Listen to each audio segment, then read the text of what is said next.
बिहार को नमन करता हूं और इसलिए पूरा बिहार कह रहा है, फिर एक बार,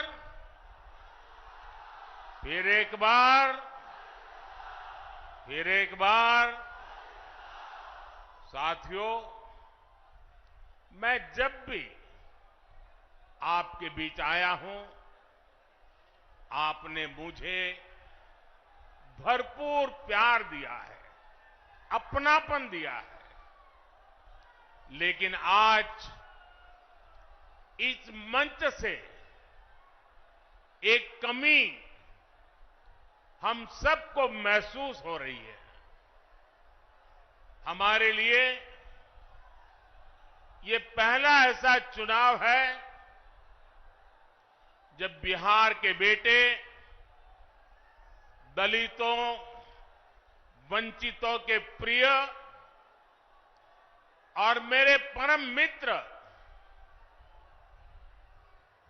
पद्म विभूषण से सम्मानित रामविलास पासवान जी हमारे बीच नहीं है। मुझे संतोष है कि रामविलास जी के विचार को मेरा छोटा भाई चिराग पासवान पूरी गंभीरता से आगे बढ़ा रहे हैं। 19 अप्रैल को आप एनडीए को जो समर्थन देंगे, आप भाई अरुण भारती जी को जो एक एक वोट देंगे, वो रामविलास जी के संकल्पों को मजबूती देगा। साथियों, बिहार की धरती पूरे देश को दिशा दिखाने वाली रही है। बिहार की इस धरती ने आजादी की लड़ाई में और स्वतंत्र भारत की नींव मजबूत करने में बहुत बड़ी भूमिका निभाई है। लेकिन दुर्भाग्य से बिहार के सामर्थ्य के साथ आजादी के बाद 5-6 पीढ़ियों के साथ यहां न्याय नहीं हो पाया। बिहार को एनडीए गठबंधन बहुत ही परिश्रम से एक बड़े दल से बाहर निकालकर लाया है। हमारे नीतीश बाबू की इसमें बहुत बड़ी भूमिका रही है। अब समय आ गया है कि बिहार और तेज गति से विकास करे। इसलिए 2024 का चुनाव बिहार और भारत के भविष्य के लिए बहुत निर्णायक है। ये चुनाव विकसित बिहार के सपनों को पूरा करने का चुनाव है। ये चुनाव विकसित भारत के संकल्प को मजबूत करने का चुनाव है। आज एक और कांग्रेस और आरजेडी जैसी पार्टियां हैं जिन्होंने अपनी सरकार के समय पूरी दुनिया में देश का नाम खराब किया था। दूसरी ओर बीजेपी और एनडीए है जिसका एक ही लक्ष्य है, विकसित भारत का निर्माण, खुशहाल बिहार का निर्माण। आप याद करिए, 10 साल पहले दुनिया में भारत को लेकर क्या राय होती थी। कांग्रेस के राज में भारत को कमजोर और गरीब देश माना जाता था। छोटे छोटे देश आज जो आटे के लिए तरस रहे हैं, उनके आतंकी हम पर हमला करके चले जाते थे और तब की कांग्रेस दूसरे देशों के पास शिकायत लेकर जाती थी। मोदी ने कहा, ऐसे नहीं चलेगा। भारत वही महान पाटलिपुत्र और मगध वाला भारत है। भारत वही चंद्रगुप्त मौर्य वाला भारत है। आज का भारत घर में घुसकर मारता है।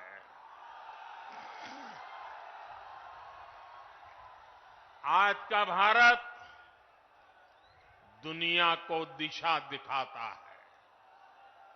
अब दुनिया देख रही है कि केवल 10 वर्षों में भारत की साख और भारत की हैसियत आज कैसे बढ़ी है।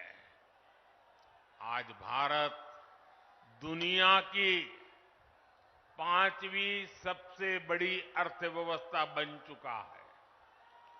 चंद्रमा के जिस कोने पर कोई नहीं पहुंचा था, वहां हमारा चंद्रयान, हमारा तिरंगा पहुंचा है। भारत जब G20 की मीटिंग करता है तो उसकी चर्चा भी पूरे विश्व में होती है। ये किसने किया?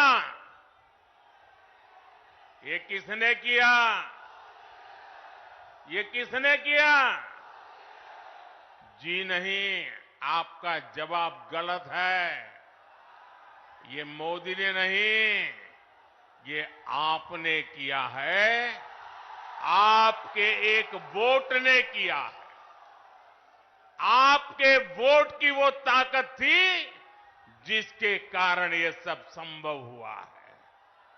और इसलिए इस सफलता के हकदार अगर कोई है तो आप मेरे प्यारे देशवासी हैं।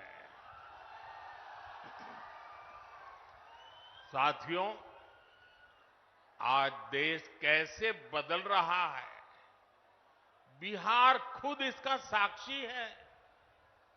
और बिहार कैसे बदल रहा है, इसका उदाहरण जमुई में भी देख सकते हैं। आप याद करिए, हमारा ये जमुई आरजेडी और कांग्रेस के काले दौर में यहां क्या हालत होते थे। जमुई की पहचान कैसी बना दी थी इन लोगों ने। जमुई आरजेडी के जंगल राज का कितना बड़ा भुक्तभोगी होता था। जमुई की पहचान नक्सलवाद से होती थी। सरकार की योजनाएं यहां पहुंचने ही नहीं दी जाती थी। नक्सली यहां सड़कें नहीं बनने देते थे। इसका नुकसान यहां के गरीब, मजदूर और किसान को होता था। लेकिन आज वही जमुई विकास के हाईवे पर तेज रफ्तार पकड़ रहा है। नक्सलवाद दम तोड़ चुका है। जो लोग नक्सलवाद के रास्ते पर भटक गए थे, उन्हें हमारी सरकार ने मुख्य धारा से जोड़ा है। उनके परिवारों को पूरा सहयोग दिया है। अब इस इलाके से एक्सप्रेसवे निकलेगा, मेडिकल कॉलेज भी खुल गया है। अब जमुई के एक और देवघर से हवाई जहाज की सेवाएं शुरू हो गई हैं, तो दूसरी ओर गया एयरपोर्ट के विस्तार की तैयारी भी चल रही है।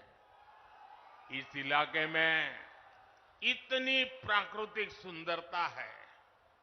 हमारा प्रयास है कि देवघर और गया जी आने वाले लोग यहां भी आकर के जाएं। पूरे बिहार में रोड इंफ्रास्ट्रक्चर के लिए हमारी सरकार करीब 1 लाख करोड़ रुपए खर्च कर रही है। इन सारे प्रयासों से यहां रोजगार और स्वरोजगार इसके अनेक अवसर बन रहे हैं। भाइयों और बहनों, आपको एक बात और कभी भी भूलनी नहीं है, हमेशा हमेशा याद रखनी है। याद रखिए, और कोई भी गरीब मां का बेटा इसको भूल नहीं सकता है। कोई भी किसान का बेटा भूल नहीं सकता है। कोई भी आशा अपेक्षा कर लेकर के जीने वाला नौजवान, मेहनत करके आगे आया हुआ नौजवान उस बात को कभी भूल नहीं सकता। याद कीजिए, रेलवे में भर्ती के नाम पर जो लोग गरीब युवाओं से जमीन लिखवा लें, वो बिहार के युवाओं का कभी भला नहीं कर सकते। रेल मंत्री हमारे नीतीश बाबू भी थे। आज तक कोई शिकायत नहीं आई नीतीश बाबू के खिलाफ। और इन लोगों ने गरीबों की जमीन छीन ली। गठबंधन गठबंधन वालों के समय में केवल खस्ता हाले ट्रेनें चलती थी, लेकिन अब पूरे देश की तरह ही बिहार के लोग भी वंदे भारत ट्रेन में सफर कर रहे हैं। और जल्द ही ये ट्रेनें देश के हर रूट पर दौड़ती नजर आएगी।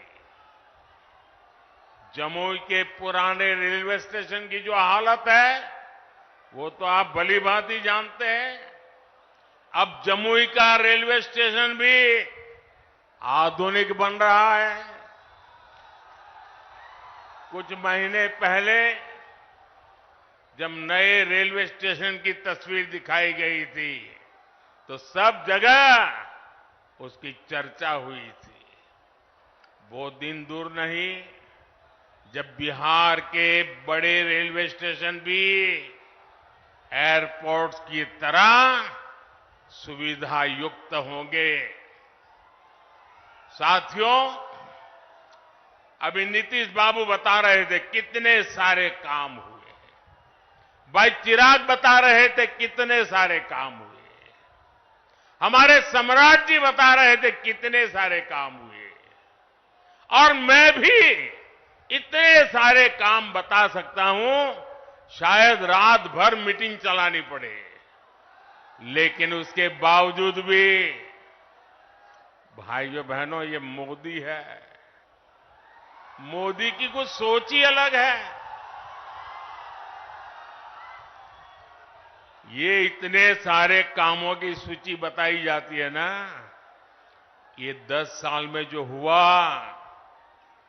वो तो सिर्फ ट्रेलर है, ट्रेलर। अभी तो बहुत कुछ करना है। अभी तो हमें देश को, बिहार को बहुत आगे लेकर के जाना है। आप मेरे साथ सहमत हैं? सहमत हैं? सहमत हैं? और आगे जाना है ना? बहुत आगे बढ़ना है ना? बिहार को भी बढ़ाना है ना, हिंदुस्तान को भी बढ़ाना है ना। साथियों, ये मोदी गरीबी के ताप को सहकर यहां पहुंचा है। इसलिए हर गरीब के सपने का महत्व मोदी भली भांति जानता है, उसको जीने का प्रयास करता है। और इसलिए बिहार के मेरे नौजवान, बिहार की मेरी माताएं बहनें, बिहार के हर बुजुर्ग, मेरे शब्द लिख करके रखिए।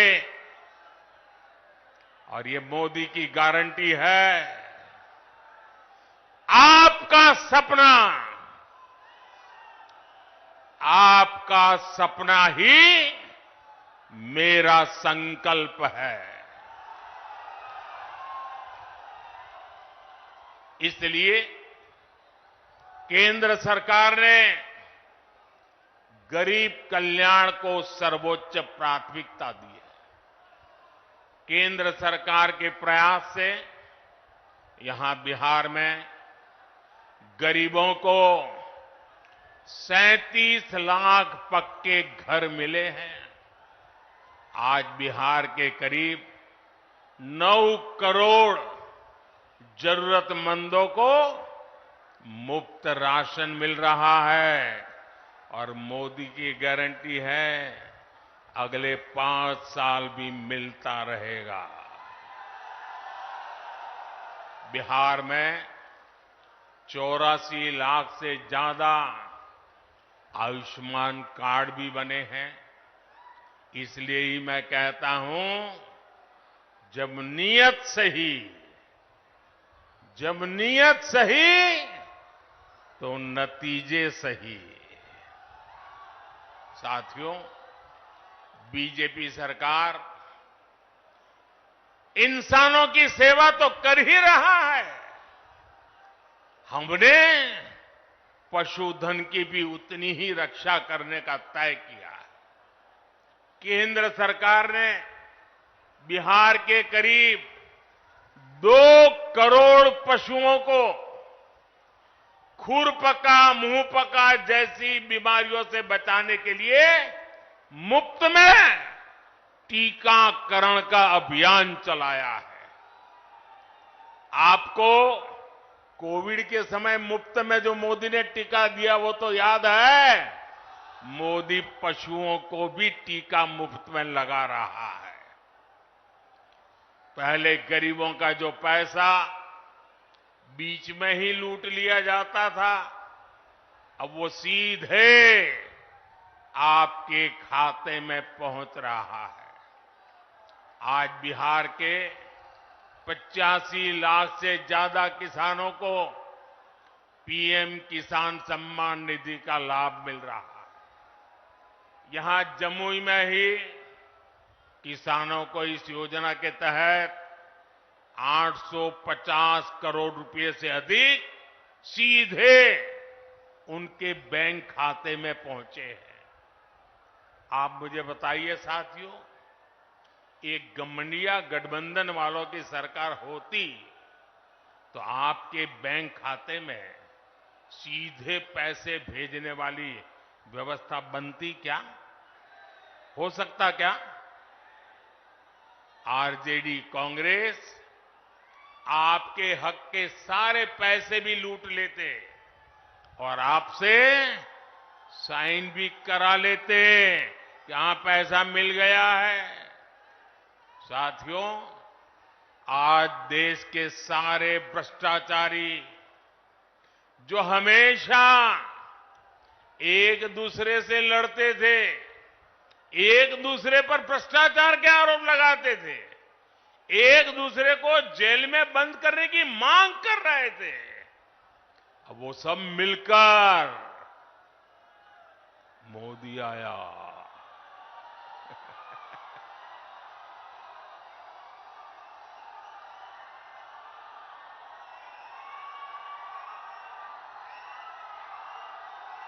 भ्रष्टाचारी कान खोल करके सुन ले, ये मोदी नहीं आया, 140 करोड़ देशवासियों का भ्रष्टाचारियों के प्रति गुस्सा निकल करके आया है।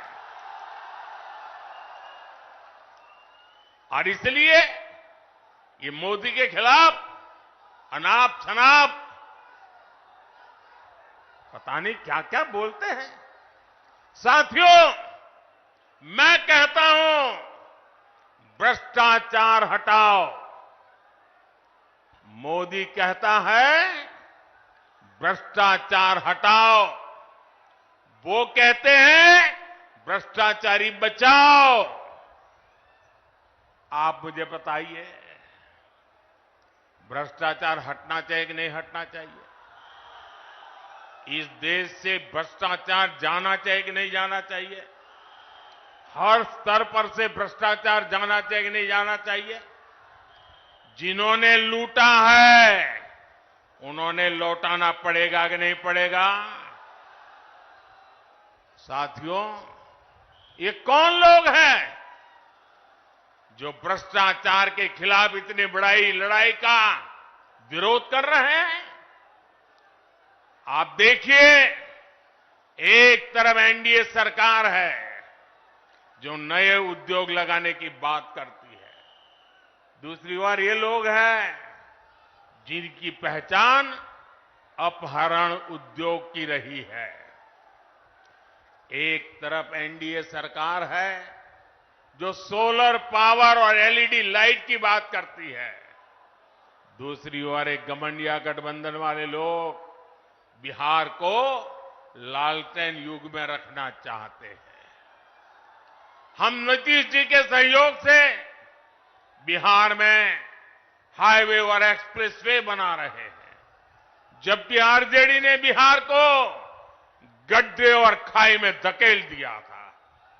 एनडीए सरकार गरीबों की उनकी जमीन का प्रॉपर्टी कार्ड दे रही है, जबकि आरजेडी के लोग गरीबों की जमीनों पर कब्जा करते हैं। हम महिलाओं को सुरक्षा की गारंटी देते हैं, बेटियों को नए अवसर देते हैं, जबकि आरजेडी के लोग जंगल राज में बेटियों को सड़कों से उठा लिया जाता था। साथियों, हमारी सरकार में राम मंदिर का 500 वर्ष पुराना सपना पूरा हुआ।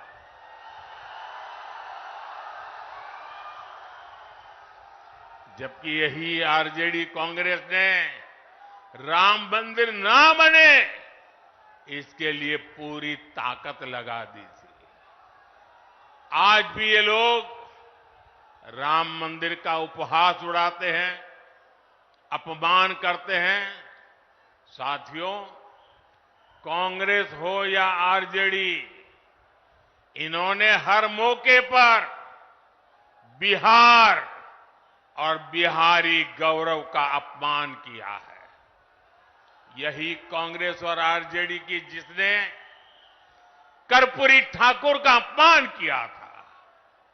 अभी कुछ ही समय पहले हमारी सरकार ने बिहार के गौरव कर्पूरी ठाकुर को भारत रत्न दिया, तब भी इन लोगों ने उसका विरोध किया। इन्हीं